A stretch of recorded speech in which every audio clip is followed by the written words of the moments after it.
you deal with setbacks? How do you deal with those challenges when they come up and still manage to stay positive through it? My name is Zaahida Mahomedy, and I am a life coach, a BodyTalk practitioner, and I specialize in emotional wellness. So many of us, no matter how well you plan, no matter how much you try, things sometimes just don't go according to plan, and it can really put a spanner in the works. And in today's video, we're going to be chatting a bit more about how you can deal with setbacks and challenges constructively. So this video was inspired by something that happened to me recently where I suffered my own challenge and setback. So what happened was, with my premium coaching clients, there's an online component that they have to complete through the process. And I was actually ahead of schedule, and I had recorded this module for them and uploaded it, and everything was good. And here I was on my weekend, on my Saturday afternoon, thinking, oh, I'm on top of my work, until someone messages me and tells me that it only plays for like 9 seconds. It's a 9-second clip. And I was like, how did that happen? So I go in and I check. I think, okay, maybe there was an issue with uploading it or something like that I can easily rectify.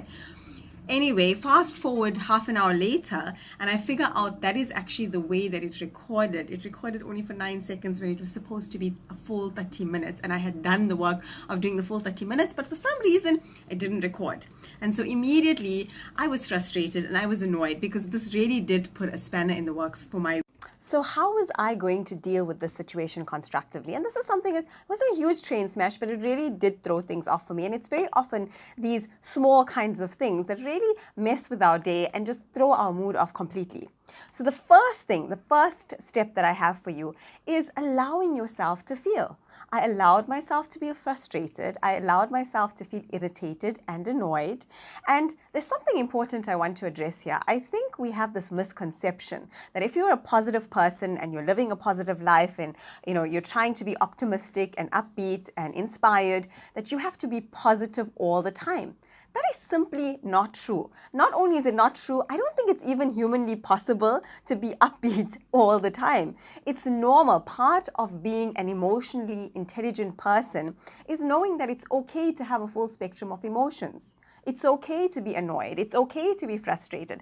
That is a normal response to a situation like this. However, it's important to be self-aware enough to know, okay, this is the situation I'm annoyed about.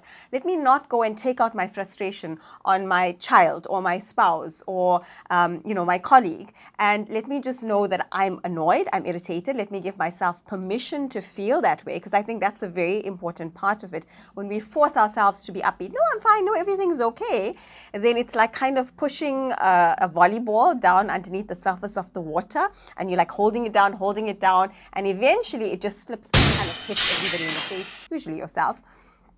And so it's not sustainable to be positive and upbeat all the time. So the first way to deal with it, the first tip to dealing with a situation constructively, is to allow yourself to feel annoyed and irritated. Give yourself permission without judgment. Now, the second step of it, usually we think, let's go find a solution. And in that moment, I asked myself, is there a solution for this right now? Can I rectify this right now? And the truth was, there wasn't a lot I could do. And especially being in that slightly irritated space, I don't think it was the mind state, the emotional state that I wanted to be in to rectify the situation. I felt like I wanted to be in a calmer space. So that's the second tip. Be honest with yourself about the mind state that you're in, the mindset that you're in, the emotional state that you're in, and maybe remove yourself from the situation. So instead of trying to instantly rectify it, especially if it's something that is not easily rectifiable in the moment, maybe remove yourself. So what I did was I went off and I went to gym and I had a bit of a workout. And it was a short workout, but I felt so much better afterwards and so much calmer and in a much better emotional state. So the second tip is be aware and be honest about the state that you're in, and remove yourself from the situation if you need to, and come back to it when you're in a better space. The third part of dealing with a setback constructively and positively is being compassionate with yourself. So a lot of people would beat up on themselves about a situation like this. This was my mistake. This was my error. And a lot of people would go into a space of saying things like, what's wrong with me? Why am I so stupid? Why do I do these things? Why was I so irresponsible? How could I let this happen? I don't do that, because I realize there's absolutely no point. My objective in life as part of living an inspired, positive life is knowing that I am very much human and I have made lots of mistakes. I will make lots of mistakes. This was unintentional and it's going to happen. It's a normal part of being human and I accept that about myself. And so I have a lot of compassion for myself through the process. I don't beat myself up over it. And I think this really helps us to move forward in a difficult situation, because when you get stuck in that space of berating yourself, criticizing yourself, beating yourself up, you just keep yourself stuck in a negative mindset.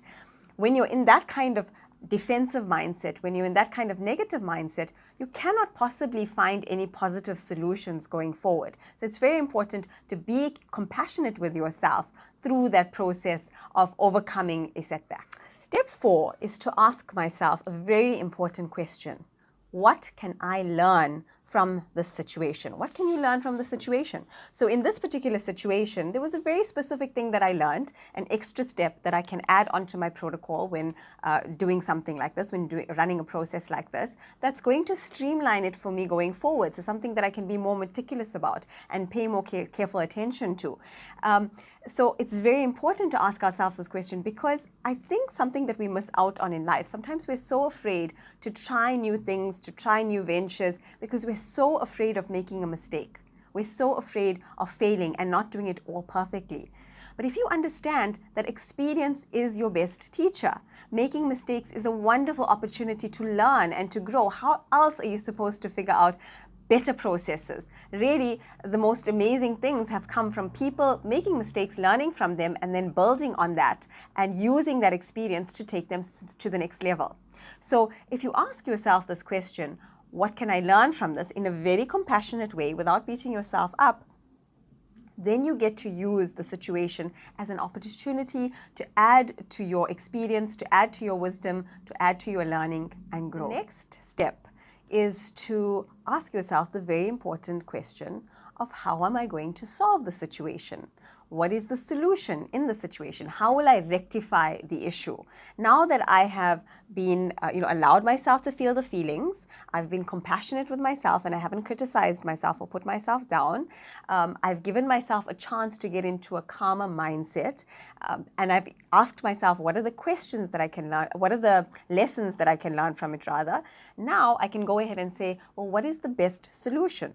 So now this is the time to go, okay, so what are the solutions? And because you're in a better mindset, because you're not criticizing yourself, which means you're far less likely to blame and criticize the people around you as well, you can come up with solutions.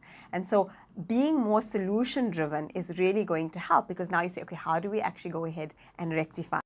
And the final step to dealing with a setback constructively is to ask yourself, what can I be grateful for in this situation? Now, this might be a hard one, because you might say, well, it was a setback, it was a failure, things went wrong.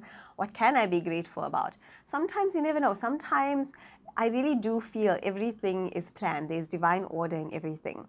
So sometimes it may feel like it's a huge setback, but you don't know. Maybe you were, it prevented you from getting into something even worse. Maybe this needed to happen so that your path went in a different direction, so that something else could unfold for you, so that something else in your life could shift. So trust in that and ask yourself, what can I be grateful for? For me, in this particular situation, it could have been far worse. It could have been that I did many, many more of these. I did a whole chunk of them, because sometimes I do a whole chunk of work together, and I made the same mistake. So not only would it have been one particular project that got delayed, it would have been several of them, which would have really set me back.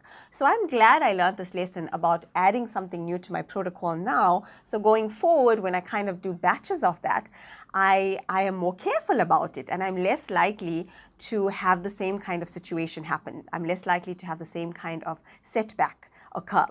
So it's very important to ask yourself, what is the good that you can find in the situation? And there will always be something. Be creative about it. Approach it from the mindset that everything is happening for your highest good, and you will be able to find the positive in it. You will be able to find something that you can be grateful about, even through the setback.